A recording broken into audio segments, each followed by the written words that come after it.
jirra jirtu akkam naguma fayyaa keessanii hordoftoota gaaddisa odaatu.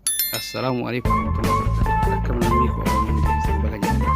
Application tokko sun qabadee dhufee jira. Appiin kunis appii yoo namni messengeraan barreeffama erge nu jala haqe sagalee erge nu jala haqe imoodhaan whatsaappiidhaan waan namni nu barreessisan abichuu haqaa oles nuuf qabatu kennaa isa sanitti dhufee jira.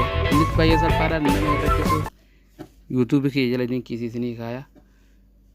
Kanaaf kotta buffadha itti fayyadamaa isiniin jedha. Namoonni hagarra Yutubi ke subscribe godhin subscribe godhaa maatii nuuf ta'a ilmaan Oromoo wal cinaa dhaabbadaa wal gargaaraa isiniin jedha.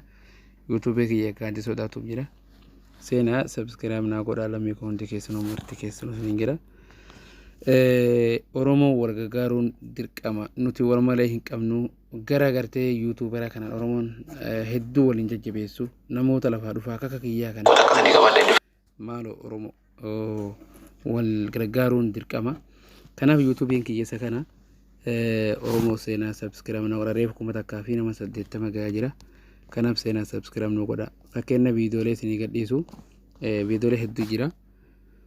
Seenaa dhageeffadha. Viidiyoo kiyyaa kuma 70 kuma 40 ammas yoo kaleessan gadhiise nama muraasa qofa laalee jechuudha. Garuu maali kun hanqina guddaadha. Oromoo akka gartee wal jajjabeessaa hin jirre asumarraa biroo dandeenya. Fakkeenya azala siniikaa yaa liinkii kiyyaa fakkeenya barreeffama kan akkatti as tuutanii azala siniikaa appicha azala liinkii isaa bu'achuu dandeenya jechuudha. Kanaaf gara agartee deedadhu gara appilikeeshinii isin dabarsa. Kana mana hordofaa hin jira. Appilikeeshinii gartee messenjera keessaa argattanii appicha US messenger jedha isa kana apichi isa kana jechuudha. Seentanii buufachuu danda'anii gartee waan gabbuusee jiru open jedhee seena mee haaluma kana waliin haa hordofnu. Bifa haaraan haala kanaa isin dhufa yeroo isin dhufe bakka tanatti raayitii kennitanii jechuudha. Bakka tanatti raayitii kennitanii fi okay naani kontaktii kana jalaa kana tuyina baay'ee salphaadha. Enable kajoo kana leeni tuyina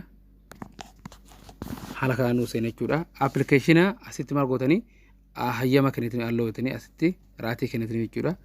Haala kanaan raayitii kennitanii fi alloo gootanii ni seentanii duubatti irraa deebitan haala kanaanii kontaktii kajoo kana leeni seentu hixanii haala kanaan dhufa asuma kajalaa kanas tuqaa deemtan jechuudha. Dhaga inni isin gara dhumatti deemutti akkas hixanii alloo gootanii hayyama kennitanii fi haala kanaan kontaktii leeni seentan jechuudha.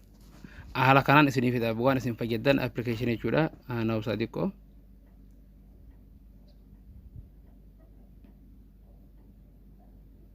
xiqqoo naawusaa haala kanaan fide jechuudha.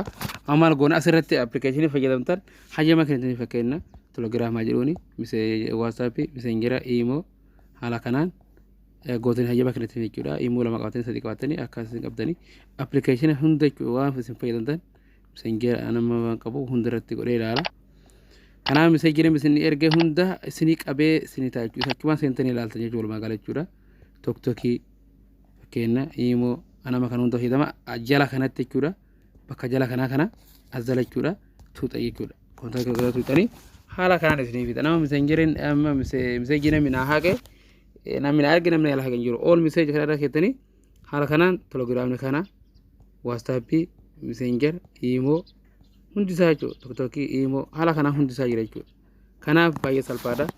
Seenaa buufadha itti fayyadamaa isiniin jira. Haga barumsa biraatii walitti deemuutti wassalaamu alaykum warahmatullahi wabarakatuh. Yoo isinitti tole like share comment illee jajjabeessaa. Commentiin waan akkan gartee nama jajjabeessu akka namni kun gartee fuulduraaf jabaatee hojjetu yookaan barumsa biraatiif akka gartee bifa haaraan isin barsiisuudhaaf qophii waan ta'eef kanaaf commentii yaada keessa waan isin hin galin nu barreessaa commentii jalatti like illee kanaaf jajjabaadhaa hiriyoota keessan illee share godha jajjabaadhaa isiniin jedha.